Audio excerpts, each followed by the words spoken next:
Activating Sports. Kasama sina Maki Maceda at Lia Maceda. Activating Sports. Activating Sports.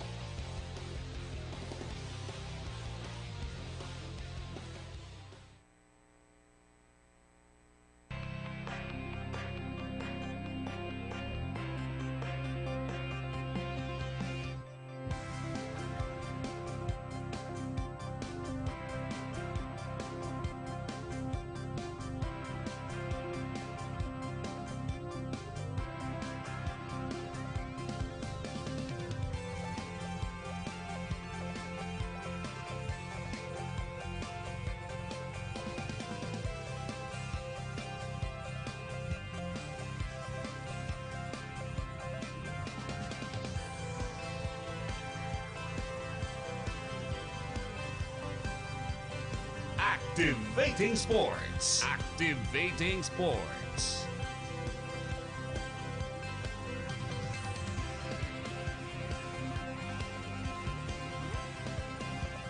Activating Sports. Activating Sports.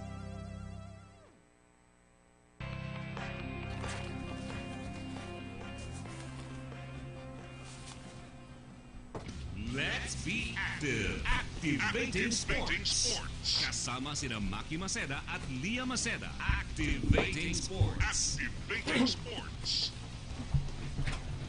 Alright, so magandang umaga Pilipinas and welcome to the new season of Activating Sports. Actually, this is our first episode for our new season. It's already our second season and the 14th episode since the time that we started last June 25. On behalf of the Philippine Olympic Committee and our Philippine Sports Commission, we'd like to thank everybody, all our audiences and our sports fans na nanood, nakinig at sumabaybay sa amin mula na nagsimula kami. And gusto rin namin batiin ang aming mga kasamahan sa mga National Sports Association, ang Triathlon Association of the Philippines, care of ni Tom Carrasco at Coach Ricky Reyes, ang Liga, care of ng Commissioner na si Ariel Cervantes, ang Football for a Better Life, care of Albert Almendra Lejo. Ayan, Albert, tama na yung apelyido mo.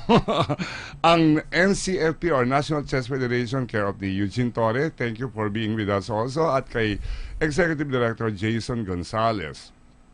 Ang PhilTA, sa panguna ng ating President na si Buddy Andrada, Colonel. Magandang umaga. At kay Romy Magat. Sir Romy, hindi ko kayo natawagan pero nakuha ko yung mensahe ninyo. We will announce it later. At sa Ilorde Boxing Gym. So, siya pa lang ang aming boxing sports na i-feature dito. Hello, Sir Bebot. At mamaya, announce din namin yung inyong napakiusap sa amin. Ang touch football kay Bianca Arco. Maraming salamat also sa PRFU. Kay Matt Cullen at kay... nakakalimutan, Chris Everingham. Ang hirap kasi ng apelido, no? At sa Karate Federation, NSA, kay Sir Dr. I forgot, Dr. Vasquez. Okay, tama, no? And sa GAP, kay Miss Cynthia Carion.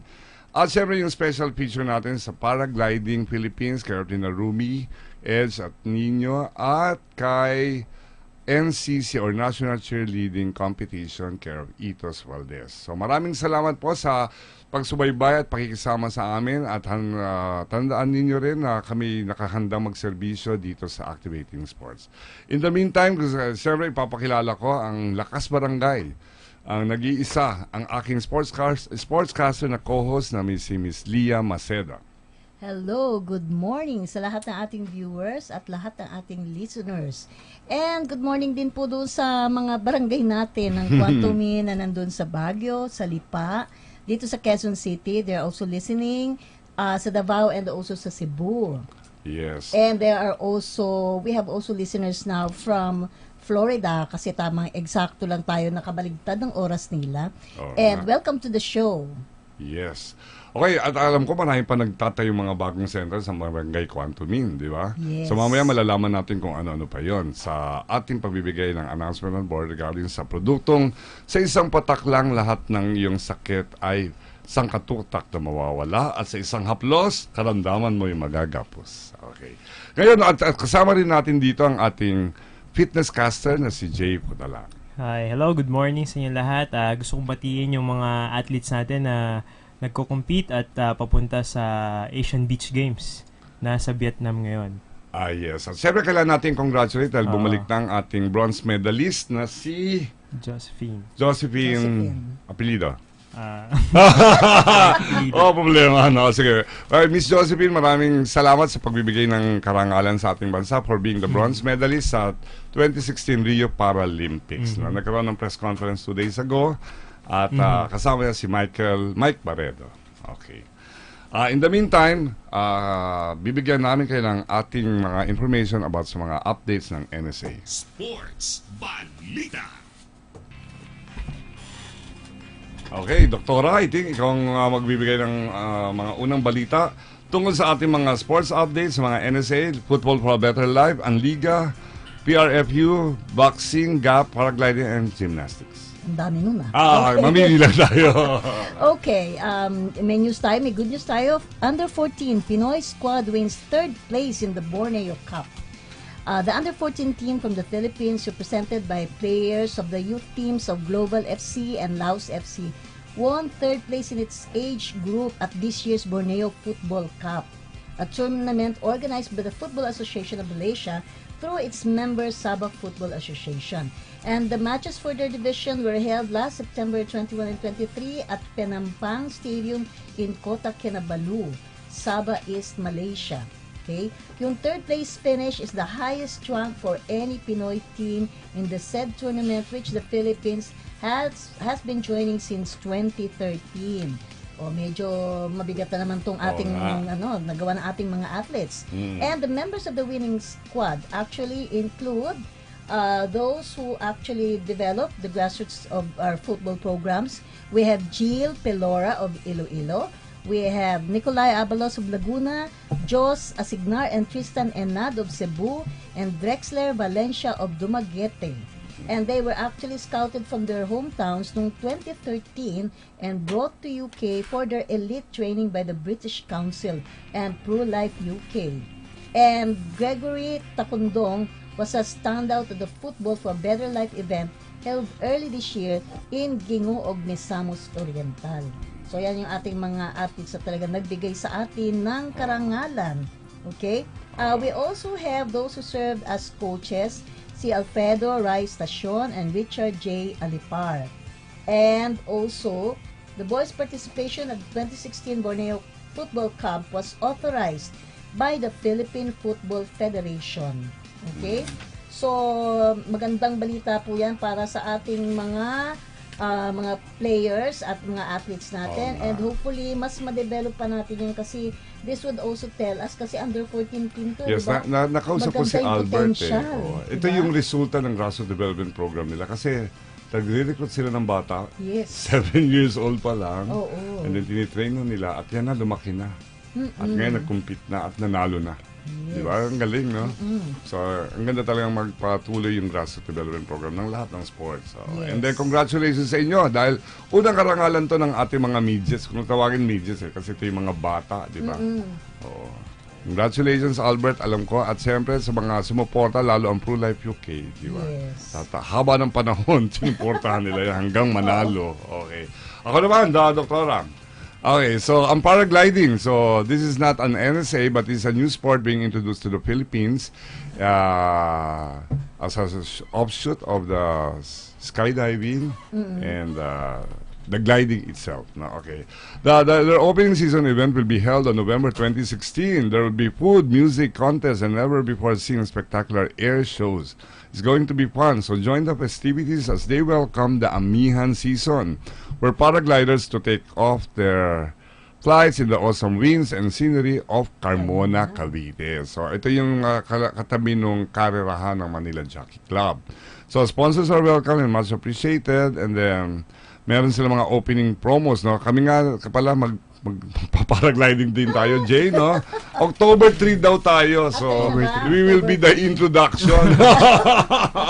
So, tayong unang isasalang, no?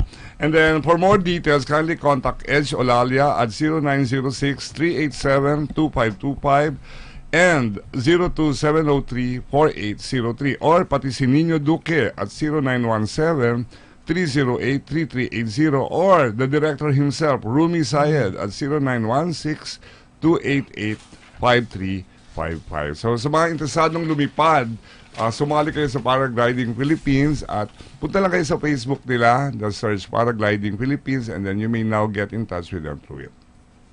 Doktora, meron naman sa gymnastics, ikaw naman. Yes, sa gymnastics naman, si Miss Cynthia Carion, yung ating guest last week, is actually leaving for Korea this Sunday to attend the ASEAN Gymnastics Union meeting. And she is happy to announce that the forthcoming gymnastics grassroots development program in Davao, Leyte, and Pangasinan as a result of the PSC LGU consultative meeting that was held last September 21 to 22 at the Philippine Sports Arena. Yan, Napakaganda niya. Oh, nagkaroon na sila ng output eh. So, nandun pala yung mga... Jay, nandun ka ba dun sa Consultative PSC? Sa Ultra? Hindi ako naka-attend eh. Sa ang ating guest ngayon na nandun. Ngayon, bibigay siya ng inputs regarding that. Okay. Thank you, Madam Cynthia. Bon voyage. At pagbalik mo, mag-usap po ulit tayo. Okay, sa rugby naman, take care of ni Matt Collin. The JML 7's League Road 2 at Makati Circuit Field Blue Pitch from 4 p.m. to 8 p.m. tonight. So come and watch the fastest growing game in the Philippines, which is Rugby Sevens, no? And they will be featuring the national men's and women's volcanoes in 23 teams. Actually, every Saturday ito. Ito yung sa Manila Circuit na bago. Doon sa may dating karerahan. Oo. So doon yung makikita, kung gusto nyo makita yung mga volcanoes, nandun sila. Nag-guest na rito ang volcano men at aabangan naman ninyo ang pag-guest ng volcano women. And lastly, ako na to ha. Maraming salamat sa PhilTac kay Mr. Buddy Andrada. Magkakaroon pala sila ng malaking meeting because the president himself of the International Tennis Federation, Mr. David Haggerty, will be here on September 27 to discuss all the tennis developments for the Philippines or in the Philippines in connection with the World Federation of Tennis. And their meeting will be held at Century Park Hotel.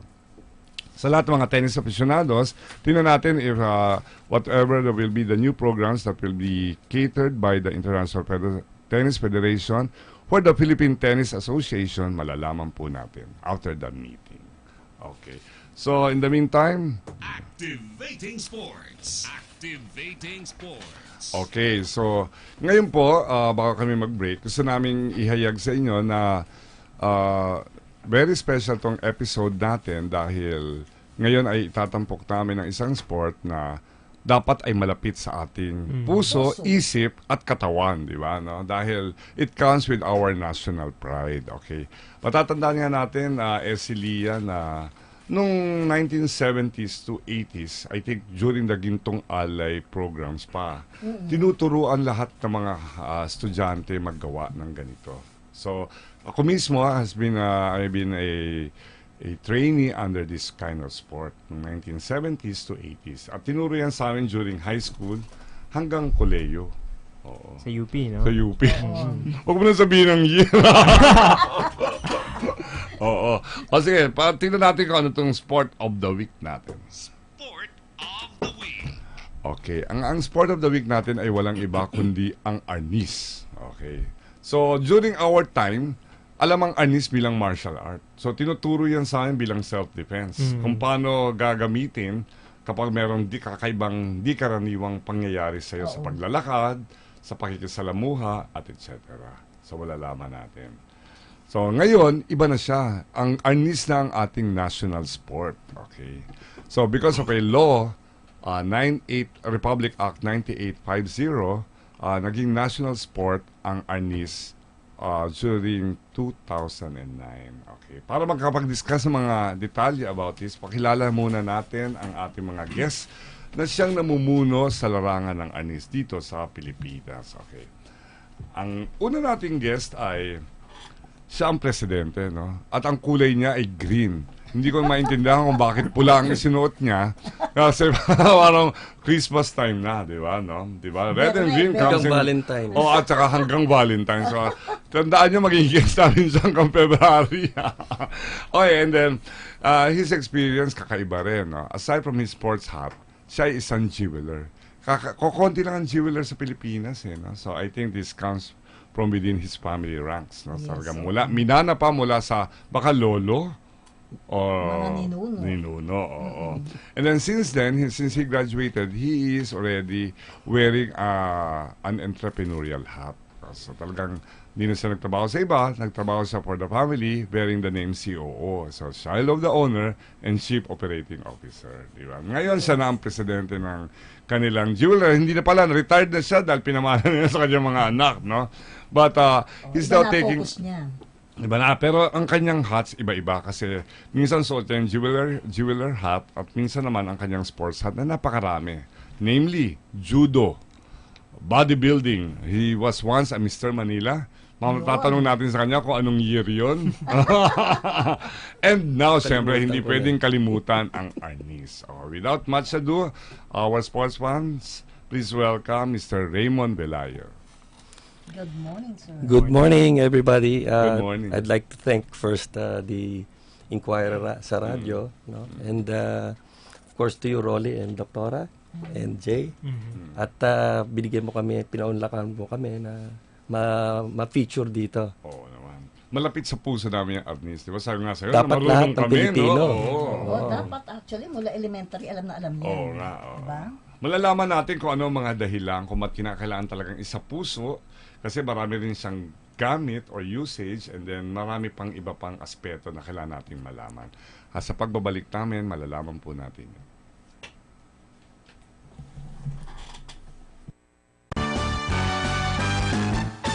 Narito na ang tutulong sa'yo sa kabila ng lahat ng mga paghihirap mo.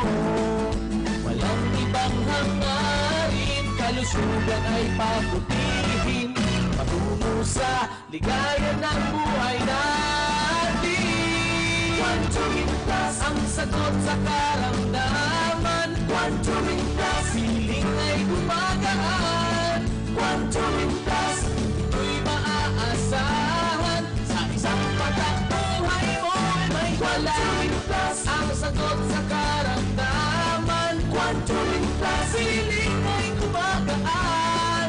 Quantum Plus, ito'y maaasahan. Sa isang patak buhay mo ay may gala. Sa isang patak buhay mo ay may Quantum Plus. Natin ng Pilipinas. Maki Maceda at Lia Maceda sa Activating Sports. Alright, no? So kami nagbabalik at yun nga, very excited kami na malaman ang lahat ng mga informasyon about this national sport ng Pilipinas, walang iba kundi ang Arnis. Bago ang lahat, gusto nating hilingin kay Lia na ipakilala ang iba pa nating guest na nandito sa studio. Yes, ang guest pa natin dito sa studio na may mga position to sa Arnis Philippines. So, yung isa is the national team coach and he has 27 years ng kumbaga contribution to Arnis Philippines, right? And he is no other than Vince Lara. Good morning, Vince. Hello, good morning po, Dr. Good morning, Sir Rolly and Sir Jay. Yes. And then, yung isa naman natin is also a national team trainer. And he has been also with Arnis for 30 years. And this is Mr. Jaime Quezana. Good morning po. Hello, good morning po, Sir Rolly and Doktora at Sir Jay. Morning. Good morning. Good morning. And yung ating third is the national tournament head and Arnis Philippines trainer, Mr. Arnold Cabodi. Hello, good morning. Good morning po sa inyong lahat. Sir Jay, Sir, good morning po. Yes, good morning. Good morning. Okay, sige. Bato natin ang unang tanong, no? Siyempre. Siyempre, sa Ako'y takang-taka kung bakit ako'y na-confuse kasi nung itinuturo yan sa amin sa high school, galing ako sa isang science high school, ano siya? Martial arts ang dating. So, ini-emphasize sa amin kung paano kami makakatama at madidefeat namin yung kalaban namin. Pero lahat yung ginagawa under a demonstration activity. Okay, pero ngayon, nagulat kami na siya na pala ang national sport at hindi lang siya national martial arts but a sport one. So gusto natin malaman kung ano ang backgrounder ng mga ganito. Ibabato ko to kay President Raymond Velayo. Alam nyo, Rolly, Doktora, at saka sa lahat, gusto ko na malaman niyo na talagang martial arts first ang Arnis. Diyan po nagmula yan. Just like in any country, sa ibang bansa, may martial arts sila. And alam mo, as in anything, pag part of our culture, I took it upon myself kasi the concern that nawawala yung ating culture na our history, even our history books have been adulterated. And our lack of national pride because yung history natin medyo because of the colonization that we had from the Spaniards, no? So, and the Americans. Ang importante kasi, in order to perpetuate it, para hindi manakaw sa atin, we should claim it. And if you remember, Rolly, Doktora, during this time, we were taught that our national sport was sipa. Yun nga ang tinuro. In fact, I was telling this Congress na mali ang history books natin. We got two versions, sipa at saka sepak takraw. And sepak takraw is first not Filipino. Sipa is Filipino, but it long died maybe early 70s. The last known was in Rizal Memorial. Rizal, Avenida Rizal. It's laro ito ng mga firemen in the Southeast Asian region. Not only in the Philippines. But it died. Wala na yan. Ang nakikita natin sepak takraw. But Arnis naman, is really prolific since even before the Spaniards came. No? So, from the old forms and schools, itong sport nito, itong martial arts nito, was used to defend our territories. In fact, we have so many systems from 2,100 islands. We have the same number of systems around the country. And it's really a martial arts first. But you would notice we have several martial arts or sports that came from another country. Normally, it started as a martial arts first, like judo from Japan. Ano talagang judo? It was jiu-jitsu. The martial arts form. Yes. Then, the others, taekwondo. The warangdo yung kanilang martial arts. And the other forms that they have in ethnic. In order to protect it and to perpetuate it and to claim it, kailangan maging sport. So that we have to surrender it to the world. Hindi lang Filipino yan. It has to be played by around the world. Okay. So ano yung Republic Act na nangyari na naaprubahan ng ating House of Representatives? When we formed a group of men, yung mga grupo namin before, marami nang wala na siguro. I'm one of the mula sa 10 sa 10 tatatlo na lang kami nabubuhay dito. Nakita ko sa website, naka-cross lahat. No? I'm sorry to say, but normally kasi they were older than me, at least twice as old. Twice your age. You know, you can pick their brains better kasi mas magagaling kasi sa akin yun in terms of promoting the art. So you get people who are concerned talaga for the art. Siguro, ang purpose was to promote it. And 1950, talagang you have to have a law. Ganun din yung nangyari sa ibang bansa. They declared their, made it a national sport for their country. Thereby, the first attack was I was looking for the, everything. From elementary, I look at the education, importante kasi. Elementary, and then we got the secondary and the tertiary. But what I got was both, only two. Yung under the law, it should be taught in schools. So, both elementary and high school. So, ito na lang, optional lang yung tertiary. So, the purpose of the law was to first declare it as a martial art and sport. Bakit? It's a national martial art and sport. Bakit the same time may martial art, hindi lang sport? Primarily because it's a martial arts first. Second, there are other martial arts that are been developed throughout the years. Pero ito talaga even long before the Spaniards came here. Remember, we were Muslim Philippines before. Predominantly Muslim in most of the islands. No? So, we have to have this declaration. By the way, it is the only, I think there are only two laws that are national. One of which is, that's a picture of, it was during the term, there were 6 attempts to make it into a law, 9850. And if you see there, it was during the term of past President Gloria Macapagal Arroyo when it was signed into law. We were working for it since 1991. It took 6 terms of 6 presidents. Oo. Actually, Bago twice, na-approve, twice si GMA, di ba? Oh, yeah. Yes. So this was signed in 2009. December 2009, December 11. So 2010 doon na nag-umpisa yun sa Department of Education, making it a compulsory or the first sport that will be played in palarong pambansa. Yes. We're working it out with the program with the K-12. Meron na rin kami dyan. Good. I'm trying to work it out na ilagay sa history books. So that talaga nakalagay doon. Kasi mali pa rin ang history books natin up to now. Hindi pa Sipa pa rin ang nakalagay, di ba? Nakikita mo, Jay, na? Nakikita mo Sipa na doktora. Pero hindi, Sipa pa rin. it was never officially, even Sipa, it was not really officially named as a national. Ganyan di ba sa national hero eh. So lahat ng national na tinawag, hindi yan. Walang declaration. Law, walang declaration. It was a hearsay that was written. Oo. Tama yun. Sorry, pero I have to... It was exactly a hearsay That's that true. written. That's true. Anyway, so congratulations dahil ngayon ang ANIS na ang nagsisilbing national martial art na truly Filipino and our national sport. Sport at the same time. 2 in 1, no? 2 in 1. Mine, diba? Gagawin natin 3 in 1 yan sa sunod. Parang kape.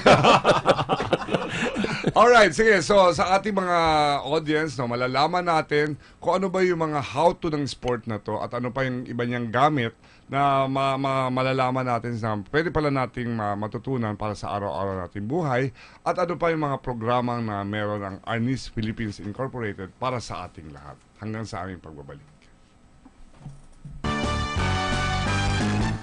Bago na ang tutulong sa'yo sa kabila ng lahat ng mga paghihirap mo. Walang ibang hangarin, kalusugan ay pabutihin, patungo sa ligaya ng buhay natin.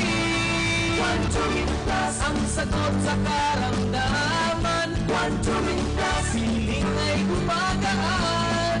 Quantum Plus, ito'y maaasahan. Sa isang pagkabuhay mo ay may Quantum Plus ang sagot sa karamdaman. Quantum Plus, feeling ay gumagaan. Quantum Plus, ito'y maaasahan. Sa isang pagkabuhay mo ay may salat. Sa pagkabuhay mo ay may Quantum Plus. Baka. Activating Sports. Activating Sports. Alright, sige. So, ngayon excited kami kasi tulad nga, naranasan na namin mag-arnis pero gusto namin malaman pa sa tagal ng panahon kasi 1970s to 80s pa yun talagang pinopromulgate ito eh. Natigil, di ba? And then ngayon, bumabalik na siya at ngayon talagang recognized na as our national martial arts and national sport. Okay, ang gusto natin tanungin si Coach Pahirap na isa. Dalawa yan. Si Coach Vince Lera. Okay. Ano ba uses ng ANIS? Well, ang arnis kasi, principally design siya talaga for self-defense. So, nowadays, ngayon, kung meron kang knowledge about self-defense, it's very important nowadays, no? Napaka hostile ng ating environment right now. So if you have knowledge about self-defense, that's a good factor for you, no? Okay. So yan, principally Yun ang unang-una. Unang-una yan. Yan ang pinakaunang rason bakit ang useful ng arnis is principally is designed for martial arts. Okay. Now, pagka sinabi naman, paano kung wala namang kaming arnis, paano namin gagamitin? Oo nga, oo. Diba? Well, arnis is just an extension of the arm. Lagi natin tatandaan yan. Hindi naman yan talaga kinakailangan may arnis ka lagi. You can use the system of arnis even without the sticks. So, kung meron kang ball pen, you can use that as an alternative. Okay. If you have umbrella with you, if you have bag, anything that you can grab, So, you can use it as an option or alternative for... So, pag tinagalog natin, ang indayog ng habang ginagamit mo ang anis, ay makakuha mo rin sa indayog ng kahit anong bagay ang makahawakan mo at kamay rin. Tama po yun. Initially kasi ginamit yan talaga mga punyal yan eh. Okay. Mga knives at saka mga long sword and then knife. Kaya the old form talaga, it started with the with the swords and the knives. Binawal lang nung panahon ng colonization natin. Spaniards. Dahil ginagamit natin yan, panlaban sa kanila eh. But yun pa rin ang ginamit natin, panlaban sa kanila, sa revolution. Okay. And then, alam mo, sa dami ng mga nag-guest na ritong mga martial arts, no? We had judo, karate. Lahat sila sinasabi na, lalo yung mga athlete na naging gold medalist, no? At nagwagi sa mga international tournaments, ang tindi raw ng discipline na nakukuha nila sa martial arts. The same goes ba with Arnis? That's true po. Kasi pagka sinabi kasi natin martial, may military component kasi yun eh. So that's the reason why every martial arts ay na-develop yan primarily because the country that develop it needs to defend their territory. So yun yung martial. That's yung rationale pala. So it's basically founded upon discipline and courtesy. So yan ang importante talaga. So, ang training talaga niyan talagang founded about discipline. So, importante. And then the discipline gets into your character, di ba? Yes. Nakikita no? nai-ingrain siya, no, doon sa personality. Naging habit din siya. Nakita namin dito yung mga nag-guest dito ng mga bata. mga bata na nanalo na. Iba silang kumilos. They're strong but civil and they're alert but Tsaka may self-confidence, di ba? Self-confidence. And then, ang isa pa, siyempre, this is part of our history and culture, di ba? So, mamaya matatanong natin si Raymond pagdating dyan. Ngayon, ang isa pang tanong na gusto namin maihatid sa ating mga sports fans ay, ano ba yung mga basic na skills o indayog na kinakailangan makita natin sa isang gustong matuto ng Arnis? Sir? Siyang tatanungin mo? Sir Arnold. Si Arnold. Ay, Sir Jaime. Sir Jimmy, babaguhin ko pangalan niya kasi binago ko from Jaime to Arnold. Ibalik natin si Jimmy. Okay. Sa akin po, kung halimbawa yung tanong nyo sa akin ay kung ano pa ang iba na mga gagamit natin. Ang isa po na napakahalaga rito, kung wala po kayong isang halimbawa pamalo, ang ating kamay, sir. Kamay lang. Okay. Kasi kung ano po ang takbo na sinasabi ninyo kaninang stick, ang indayog ng mga stick o indayog ng kamay po, yun din po ang indayog ng kamay ninyo. So, Yan, nakikita natin sa video. Okay. Kasi napakahalaga po niyan. Na kung gamitin po yung kamay, kasi ang kamay po nakakahawak, ang stick nakakapalo lang. Okay. Pero habang, di ba, dalawang stick yan. Yes. Kailangan bang isang kamay mo offensive, yung isa defensive, parang ganun? Pareho po. Pareho. Kailangan po, kung mayroong ditong stick, defensive din dapat po ito. At ang kaliwa po dapat, ito po yung madalas kong ipaliwanag. Okay. Kung sa pagmamaniho po at ikaw ay driver, ito pong kaliwang kamay natin, ito po ang manibela. Okay. Itong kanan po, ito lang po yung gulong. So ito po ang pinakamahalaga. Kung baga sa tao po, ito po ang chismoso. Bawal na yun. Ang chismis daw is a form of terrorism. Bawal na yan. Alright, so maganda, no? Ito napapanood nga natin sa video. Tulad yan, no? Pwede ba natin paliwanag? Ano bang mga forma yan? Basic, sir. Ba't kinakailangan ba one stand, ano kayo, yung nakaangat ang isa mong paa? Hindi, yan pong ginagamit namin para kasi sa dami ng mga sa dami ng mga estilo, walang naging basic eh. Kaya sila kasi sa north sanay sa dalawang mahahaba.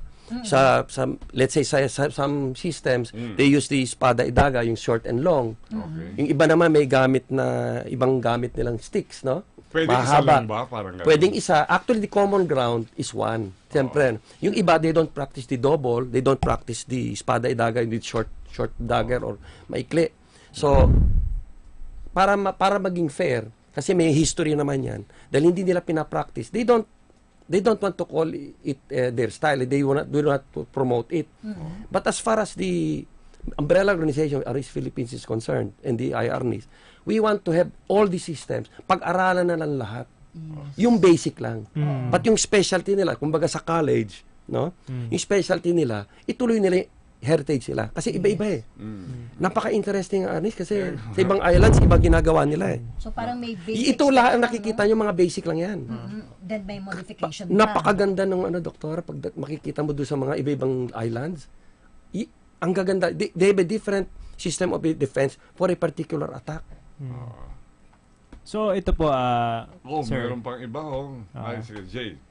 So halimbawa kung ako ay isang individual na gustong magkaroon ng maging coach. So ano po ba ang kailangan kong pagdaanan para maging coach? At para bang para bang ibang martial arts na may belt ka na leveling, ganyan.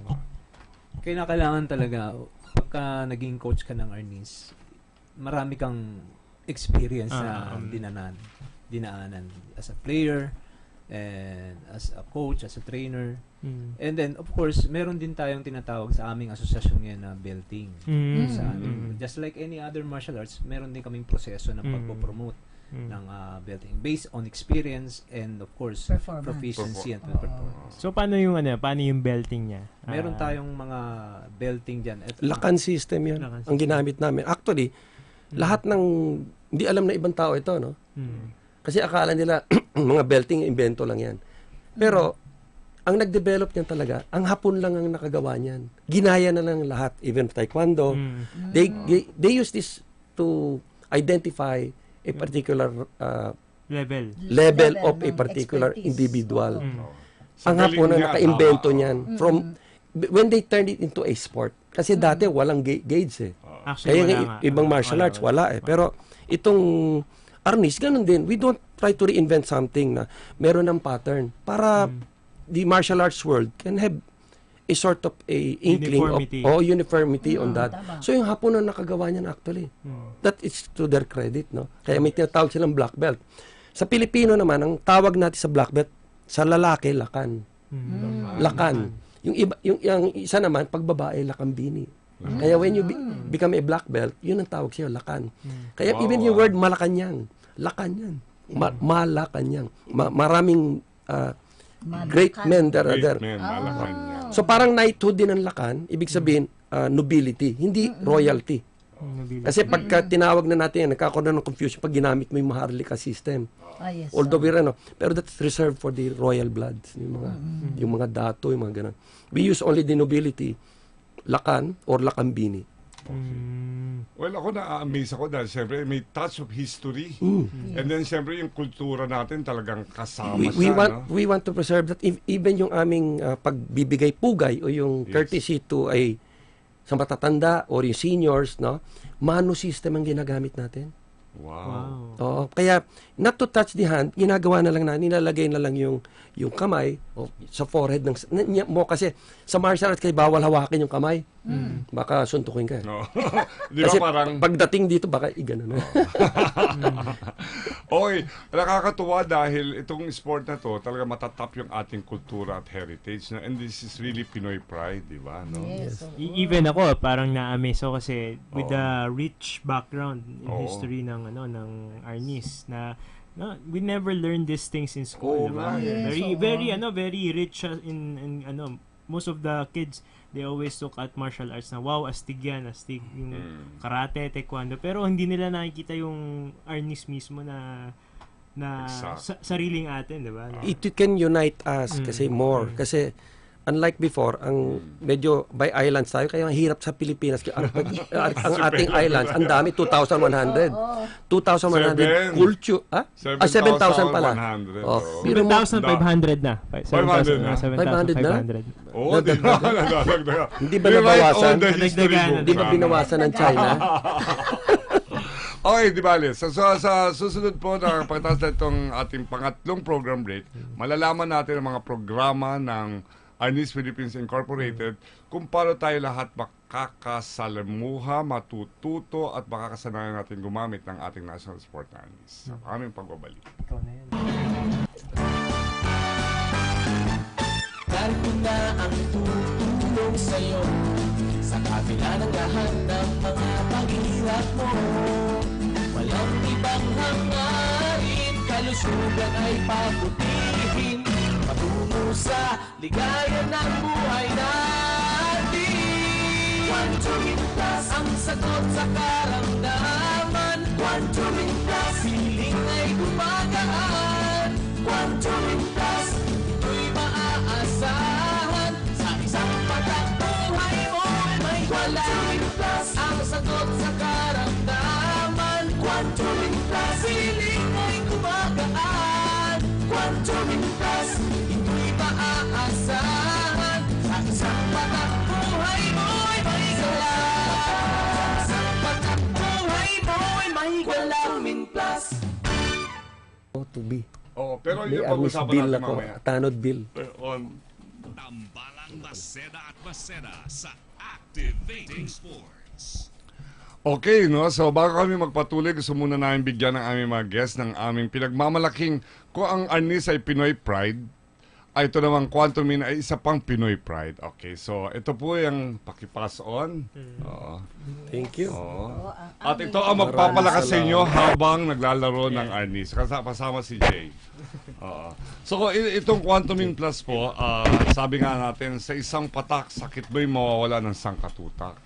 Okay, so isa yon. At pangalawa, sa isang haplos, karamdaman mo'y magagapos. No? Bago ko yung gawa, madrama, no? Kasi kailangan Pilipino ang ating ano. Pero ang nagagawa ng Quantum Min is an energizer.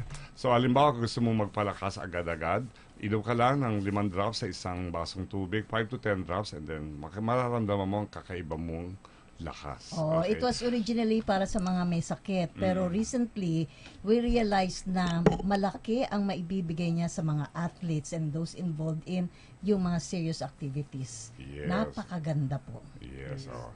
Malalaman pa natin yan kasi sasama tayo sa lahat ng barangay demonstration program, di ba? No? Okay. Thank you. Thank you also. And okay. So ngayon naman, ano ba ang mga step by step na mga programa ng isang taong gustong mapunta o matuto ng Arnis? Magsimula tayo, meron ba yung mga basic 101? And then kapag nakagraduate na, meron ba yung susunod na gusto niya maging coach na? Mga ganun. Tawagin ko naman, ito na. Tinawag na kita kanina, ibabalik ko sa iyo, Mr. Arnold. Babalik kay Arnold. Okay. Good morning to everyone. Una sa lahat, kami nagpapasalamat at inimbitahan nyo rito sa inyong programa. Dito sa amin sa Arnis, sa NSA na Arnis Philippines, marami kaming programang nakalahad ngayon. Una-una, sa mga seminar namin, nagkakaroon kami ng iArnis Fundamental, Guro, tsaka RJ Seminar. Ngayon, ang mga benefits naman ng mga yon, kapag ikaw nakagraduate, like sa iArnis Fundamental, sa nakagraduate ka na ng Guro, pwede ka na magturo ng iArnis. Ayun. Ngayon, pag sa RJ naman, dito na tumarating sa tournament namin.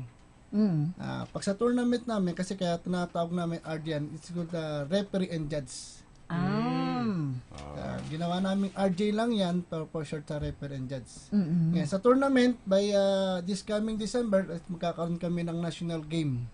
Preparing for na Philippine team namin. PNG ba yan, yung Philippine National? Hindi, bukod po yun. National Encounter. National Arnis Encounter. Encounter. Arnis Encounter po. So purely Arnis yan na Ano games. po yun, para sa NSA lang po, sa Arnis lang po talaga yun. Bukod po yung tournament na galing from government, yung like the Batang Pinoy and PNG. Iba pa yon. Iba po yun. Ito, dito po talaga sa ano lang to. Dito po kami kumukuha ng talagang player or athlete na ilalaban namin from SEA Games. Preparation po namin to by December. Kaya this coming December, magkakaroon kami ng national game, Arnis Encounter. Maganda i-cover yan, no? Pero kailangan masama mo na kami ni SC Lia at ni FCJ, ha, Raymond? Para matry. Dapat hindi ko na-imbitahin kayo. Oy, I think meron ba tayong mga programa na gusto natin ma-announce kasi para maintindihan lalo ng mga tao at aabangan nila? Yun na nga, in-announce na ni Arnold. Yung, December that will be 7. December. Normally, we hold it at any SM. Any SM. But we hope to arrange it again normally sa SMOA. No? In fact, around the country, yung mga affiliates namin hold their tournaments at SM malls. Okay. So, mayroon mo kayong partnership with SM?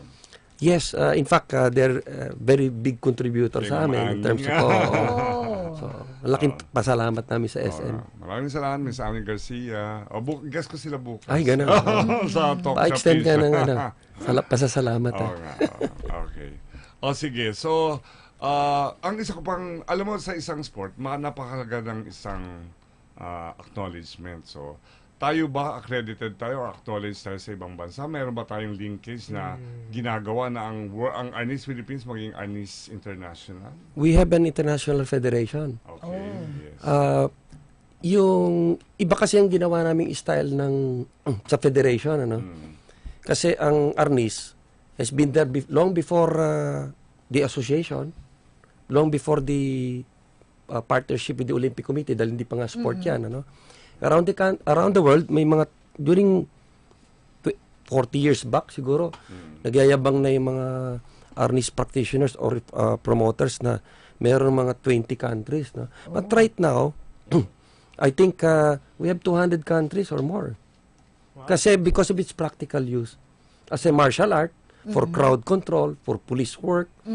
Sa atin, parang yung peacekeeping, no? Kasi sa barangay, in fact, we have a barangay program, no? That we launched. So, we will have been doing that. In fact, yung mga aming affiliates are doing it on their own, but we have a formal launching in any program for that. Quezon City will start it whole Quezon City na. Uy, maganda yan. Dati kanya-kanyang pero 4th district talaga kami nakatutok noon. So all the barangays are practitioners of that. So they already bring their sticks. Kasi noon araw hindi na madadali ng barangay yan Kasi they do not know how to use it But it's the only legal thing that they could use. Yes. They cannot bring any other thing because if they bring a gun, that's bawal yun. They're not supposed to carry guns. If they carry yung mga punyal, bawal rin yun. And first and foremost, if you know how to use, you save lives. You save the community. You save even those who were trying to just have a domestic quarrel. You can subdue them. You can temporarily paralyze them. Not necessarily having them injured. Kasi there are proper way of arresting them Using the sticks, importante yan. So, barangay level pa lang So, meron kayong ganung programa, barangay meron, level? Meron kami template yan. Okay. Pero ngayon, i-implement na sa Quezon City? Yes, we have been implementing it long time ago. Pero ngayon, ang gusto ng Quezon City government, all barangays. Yes. Tanods. That's a tanod. Tanod ang yung nag-ano dyan So, they have to know that, all of them. In fact, we're preparing for a bill to make it to be a law in the future that all tanods must it will take arnis because the only thing na may gamit na sila. If they take any other martial art, hindi naman sila marunong gumamit ng sticks. If you learn any other martial art, all of these martial arts are co-equal superior. The ones that are testing themselves is the person. So it's not the martial arts that are fighting that they all can be used. Pero importante dito sa stick fighting, itong Pilipinong worldwide known. Hindi naman pwede yung samurai at saka yung mga walang matala sa MRT. Hindi, at saka sino magdadala niyan? Baka una-una bawal yon. Pangalawa, pag ginamit naman ng mga authorities yan, just imagine fatal yan. Pero pag sasakay tayo ng MRT, LRT, hindi man bawal magdala ng anis. I think hindi. Hindi siguro carrying a stick. Hindi matalas, sa stick lang. Okay, so nalaman natin na meron kang programa sa LGU at sa PSC. How about DepEd? Meron ba, paano ang pasok ng anis sa DepEd? 9850 is very specific that it will be the first sport that will be played in the Palarom Pambansa. Kaya nga, lahat ng physical education sa PE, compulsory rin ng arnis. Ang lament ko lang is 4 units lang ang arnis doon out of the 12 sessions kasi meron pa silang. Sino ba sa DepEd dito kasama ko ngayon? I think the program nila kasi parang meron silang pinasok na 8 more pero ibang so tsaka Turing di ba inaano ngayon Turing ngayon tuturo ng volleyball dahil wala silang bola, kawawa naman so tinuturo yung lecture type yung volleyball, so wala talagang action. Pero doon sa batas natin may naka-specify ba talaga kung paano i-open sa school siyang arnis? Or how many hours that is the job of the implementing rules ng Philippine Sports Commission of which they're all they will have to rely on the National Sports Association giving that but we are ready for that. And then ginagawa na yon in 2004 kasali na sa Palarong Pambansa ang arnis long even before the law was signed. We were able to include it already. I-strengthen na lang natin na kailangan mandatory, kailangan gawin nyo yan. Yes, dapat standard. Sana naman ang education system natin should be just like in any other country. Hindi taliwas yung rules ng particular sport. Kaya hindi magamit. I am speaking as a member of the Philippine Olympic Committee for all sports. Kasi kailangan yung rules that they have in that particular sport, just like in any country, which they call intramurals, pareho sa Olympic rules. Pag they invent something else, ang problema, the Olympic Committee cannot use them. If they are super there, mali, they have to adjust again. So, hindi magamit ng NSAs or the Olympic Committee. Kaya wala tayong gold. Pero pagbalik mo, may bigyan ka. Loko lang, makatagalit sa atin. Okay, pero nandito sa 9850 na pati ang National Commission for Culture and the Arts kasama. Yes. So, pwede tayo makatap ng cultural worker to promulgate our needs. In fact, alam mo yun, ang sport nito natin, Pilipino, it's part of our cultural heritage. Kaya meron tayo even sa competition, may anyo tayo. Parang yung sa ibang sport demonstration. Para makita yung beauty, yung sayaw. Tinatawag yan, sayaw yan. In fact, in our history, pinapakitaan sila ni Magellan yan in all of them. Kasi it's part of the school, they call botohan noon araw kasi we were Muslim Philippines. It's part of the culture that it's been taught in their schools. And if there is a guest, pinapalabas ito. In fact, in other countries, we send our delegations, itong pinapakita, pati yung mga demo, as part of the tourism work. We are in partner with tourism as well and the NCCA. Okay. Parang war dance ang dating. Oo. Tsaka nagre-research kami sa kanila kasi it's funny, hindi centralized masyado education natin at saka yung culture. Kasi ako ngayon, I'm trying to contribute to the National Culture Commission.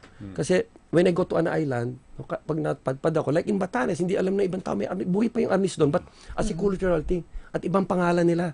In every place, may ibang pangalan. Gusto mo malaman ko may pangalan tawag doon?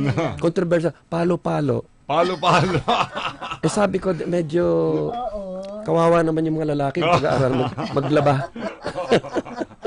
Okay, no? So talagang nakaka-intrigue dahil at nakaka-excite at nakaka-engage dahil alam mo, 4 na prong ang tinatap nyo, the DepEd, NCCA, LGU, tsaka PSC. So, ang daming linya. Kaya nga, ang hirap ng trabaho ng Arnis Philippines kasi hindi katulad ng ibang sport. Sport lang sila. Sport lang sila. Kasi three facets yung Meron tayong culture, one of the facets, we have the martial arts, no? And the sports ngayon, the latest. Ang latest is the sports, which we invented. So that to perpetuate or patagalin itong Arnis para nabubuhay, we have to contribute to the world. Yes. And then to preserve as part of our heritage, to be proudly Pinoy. Pilipino ito. Correct. Ako, wala akong masabi. Talagang na-overall kasi 4 na pro ang tulong natin. Si Lia laking tulong ng media. FCJ, Kailangan talaga ng media. Tutulong tayo. No? Of course. Yan, education, culture, LGU, and then sports. Tapos gusto ko pa naman maging lakambini. Bagay na bagay, May doktora na lakambini. May bago kang hata. By the way, I'm encouraging pala in that light, no? I'm going to, kasi ito project ko, nag-uusap kami ni Rolly last time. Sabi ko, ang daming media ko, mga barkada, kaibigan. Tuturuan natin ng libre. Mag-aaral ng ano. So, sabi ko, I'm now going to discuss it with the board and all our board members and all the schools that have. Pag media yan, pakita lang yun. Hopefully, I can work this out, no? Na libre nyo pag media. Yes. At tutulong kami mag-promulgate nga. Part of the advocacy namin. Kasi gagawin namin advocacy yan para makatulong din ang media at pag naiintindihan nila ko yung martial arts, kailangan rin naman natin, especially the media, baka mamaya yung tawag nito, kailangan magamit ninyo. Yes, okay. Diba? Kailangan magamit. Ano mo naman, di ba? Oo, baka meron mag-abuso dyan. Ano? Personal defense, di ba? Oo. Okay. Maraming salamat sa inyo. Alam nyo, pag tumitingin ako sa oras, ayan na. Tinan mo, pumatak na. 10 o'clock. Bawal na kami mag-overtime ngayon dito. Maraming salamat sa Arnis Philippines Incorporated, kay Raymond, kay Arnold, kay Jaime at kay Vince. At siyempre sa aking mga co-host, si Lia Maceda, FCJ Putalan. Hindi na natin mapagpapatuloy ang Fitness 101, siguro next week na lang. Dahil we are trying to be very disciplined in Radio Inquirer Television by being to start on time and to end on time. Hanggang sa susunod na linggo po, alas 9 ng umaga hanggang alas 10 ng umaga, dito lamang sa Activating Sports, ang sports industry program ng PSC at POC. Maraming salamat po. Thank you. Thank you. Sure. At chika ni Dick. Lahat ng nararapat itanong. Tatanungin ko sina Manong at Mana. Friends. Office mates. Si Obama. At ang barangay tanod. Tatanungin ko ang mga taong dapat tanungin para sa mga bagay na dapat ipaliwanag. Para sa bansang kailangan magtanong. Para sa kinabukasan ng ating bayan.